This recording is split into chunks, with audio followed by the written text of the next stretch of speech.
Good evening.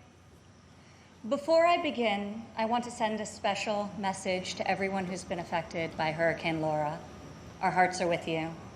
The President will continue to support you every step of the way. And just like Americans always do, the nation will come together to help you rebuild your homes, businesses, and communities stronger and more resilient than ever before.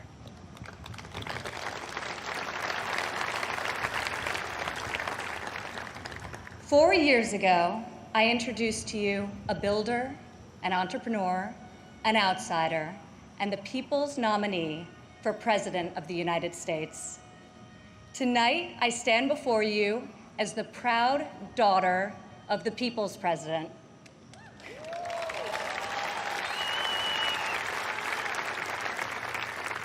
He is our commander-in-chief, champion of the American worker, defender of common sense, and our voice for the forgotten men and women of this country.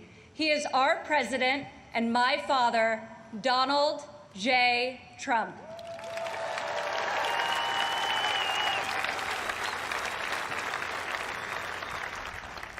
This evening, I want to tell you about the leader I know and the moments I wish every American could see. I want to tell you the story of a president who is fighting for you from dawn to midnight, when the cameras have left, the microphones are off, and the decisions really count. When Jared and I moved with our 3 young children to Washington, we didn't exactly know what we were in for, but our kids loved it from the start. My son Joseph promptly built Grandpa a Lego replica of the White House. The president still displays it on the mantle in the Oval Office right over there, so that he can show world leaders, just so they know he has the greatest grandchildren on earth. I agree. Over the last 4 years, we've learned a lot. I've seen in Washington it's easy for politicians to survive if they silence their convictions and skip the hard fights. I couldn't believe so many politicians actually prefer to complain about a problem rather than fix it. I was shocked to see people leave major challenges unsolved so they can blame the other side, campaign on the same issue in the next election. But Donald Trump did not come to Washington to win praise from the Beltway elites. Donald Trump came to Washington for one reason, and one reason alone: to make America great again.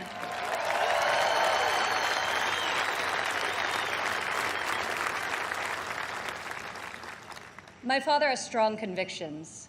He knows what he believes, and he says what he thinks. Whether you agree with him or not, you always know where he stands.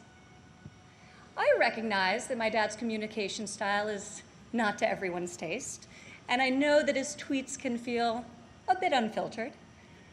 But the results speak for themselves.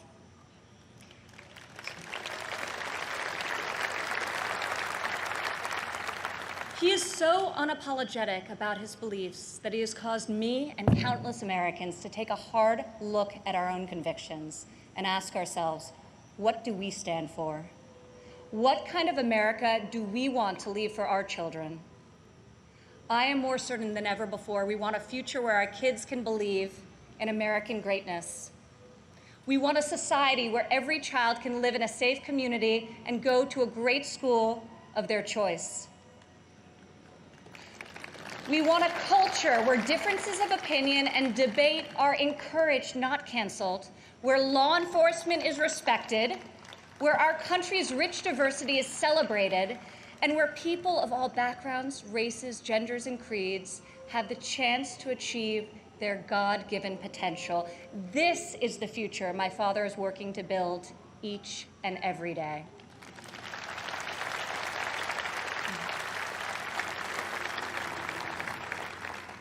Building, after all, is what he's done his whole life. He has admired and befriended construction workers on countless job sites. But it has been a new and profound experience for him and for me to see these stoic machinists and steelworkers come to him with a tear in their eye and thank him for being the only person willing to go to the mat for them, for their jobs, for their families, and for their futures. To the hardworking men and women across America and here tonight, you are the reason my father fights with all of his heart and all of his might. You are the reason he ran for president in the first place, and you are the reason he is going to keep fighting for 4 more years.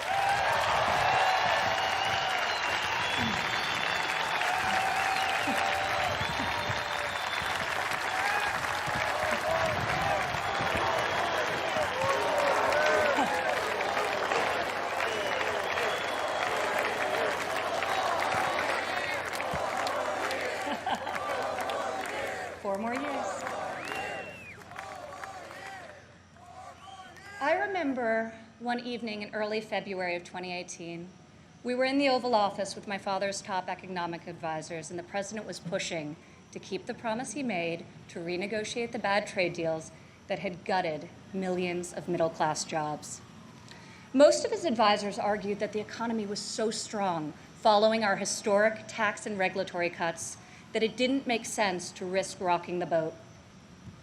After the meeting, as I walked with my father back towards the residence, he said, "You know, the reason this has never been done before is because our leaders haven't had the guts.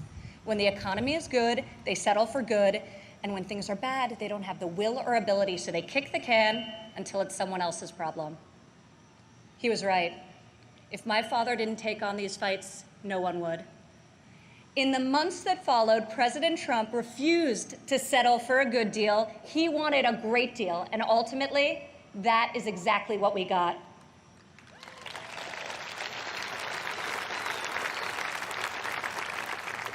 I remember each time he was updated on the progress of the new trade deal with Mexico and Canada, he would say, "Don't let down those dairy farmers I met in Wisconsin. I don't want them to like this deal. I want them to love it."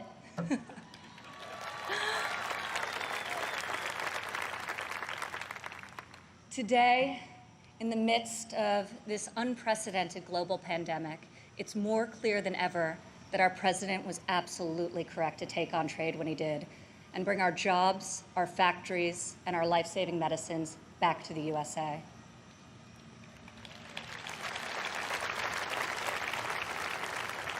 As our nation endures this grave trial, I pray for the families who are mourning the loss of a loved one, for those who are battling COVID-19, and for the first responders and the healthcare heroes who remain on the front line of this fight.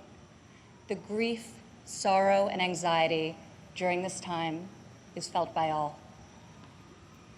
I've been with my father, and I've seen the pain in his eyes when he receives updates on the lives that have been stolen by this plague. I have witnessed him make some of the most difficult decisions of his life. I sat with him in the Oval Office as he stopped travel to Europe. I watched him take the strongest, most inclusive economy in a lifetime, the lowest unemployment in a half century, and the highest wage increase for working families in decades, and close it down to save American lives.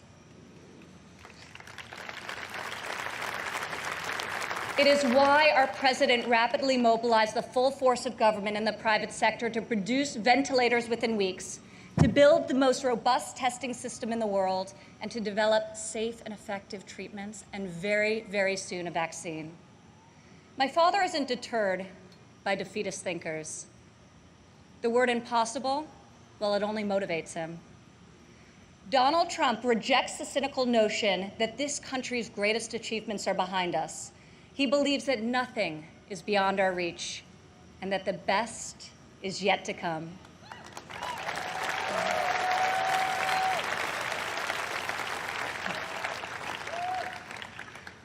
I have seen all of my life how my dad believes in the potential of each individual. Earlier this evening, we were all inspired by the incredible testimony of Alice Johnson, a great-grandmother who was sentenced to life in prison for a first-time nonviolent drug offense. I was with my father when he decided to commute Alice's life sentence. Together, we watched Alice leave prison after nearly 22 years. As she ran into the arms of her family and they celebrated a joyful reunion, my father got very quiet. I could see the emotion on his face. After a long silence, he looked at me and said, "Imagine how many people there are just like Alice." From that point on, he became a voice for those who had been unfairly silenced in our prison system. President Trump rectified the disparities of the 1994 Biden crime bill that disproportionately hurt African Americans. Against all odds, he brought together Republicans and Democrats and passed the most significant criminal justice reform of our generation, and we're just getting started.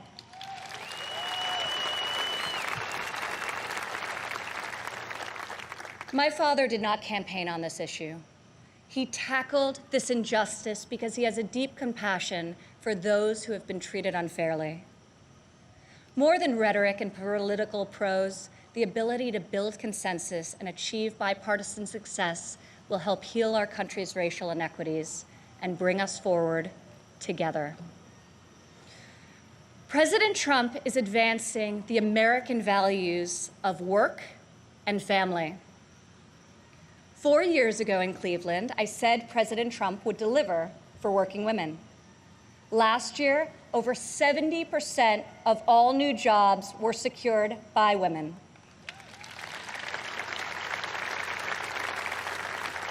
Four years ago, I told you my father would focus on making childcare affordable and accessible.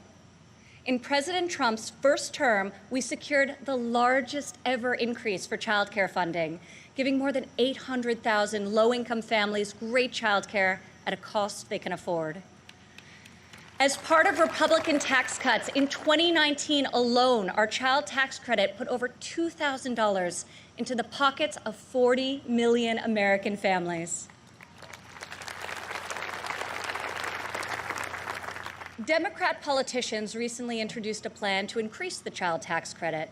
Yet when I was fighting less than 3 years ago at the president's direction to get Congress to double the child tax credit, not a single Democrat voted to pass the law.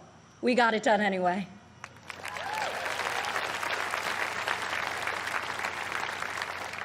Four years ago, I promised that President Trump would support mothers in the workforce. In his first year in office, he signed into law the first ever national paid leave tax credit.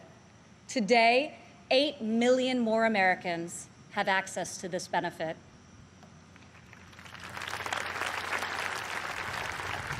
4 years ago, I said that Americans needed an economy that permits people to rise again.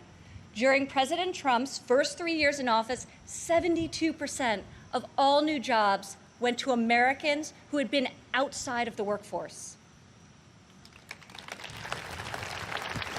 4 years ago, I told you I would fight alongside my father, and 4 years later, here I am.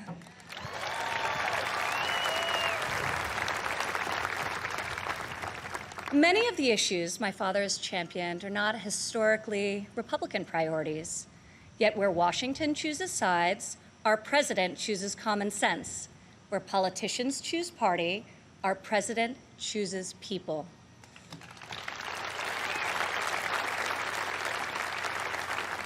Since the day he took the oath of office, I've watched my father take on the failed policies of the past and do what no leader has done before. Recently, he took dramatic action to cut the cost of prescription drugs, despite fielding angry calls from the CEOs of nearly every major pharmaceutical company.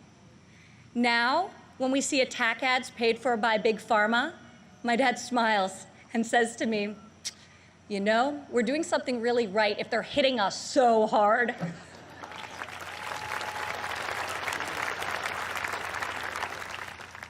This spring, our president saw that American crops were going to waste because food supply chains were disrupted by the virus. He directed Secretary Perdue and me to find a way to get this nutritious food, fresh fruit, vegetables, meat, and dairy, to families most in need. Within a matter of days, we launched the Farmers to Family Food Box program, which has now delivered over 100 million meals into the hands of American families.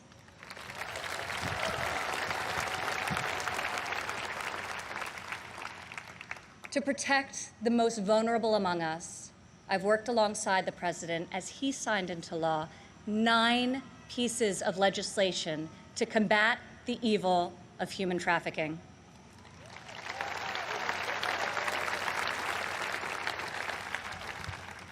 I've stood by my father's side at Dover Air Force Base as he's received our fallen heroes, and each time it has steeled his resolve to finally stop the endless foreign wars.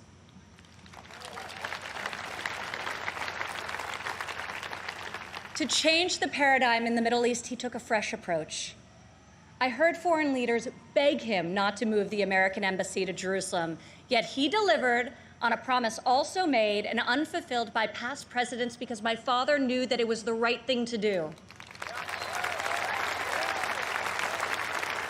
Defying all expectations, just weeks ago, he rewrote history again by making a peace agreement in the Middle East, the biggest breakthrough in a quarter century.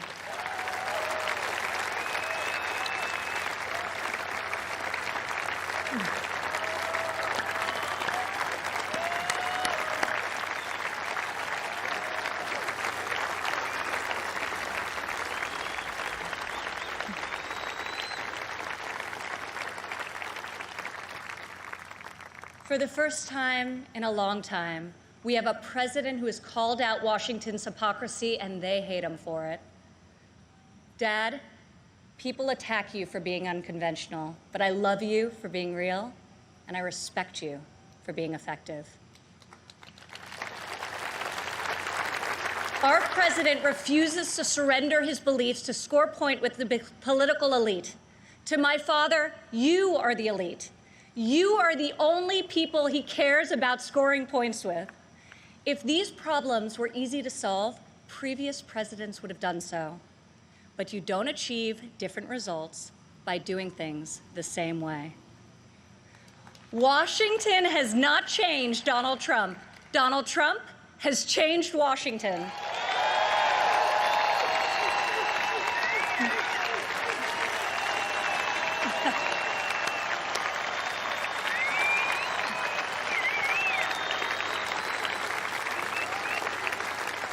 America doesn't need another empty vessel who will do whatever the media and the fringe of his party demands.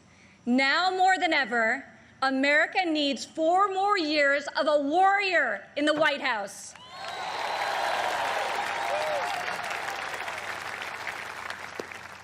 Tonight, I could not be more proud to introduce my father, a man I know was made for this moment in history. My fellow Americans, our First Lady, and the 45th President of the United States, Donald J. Trump.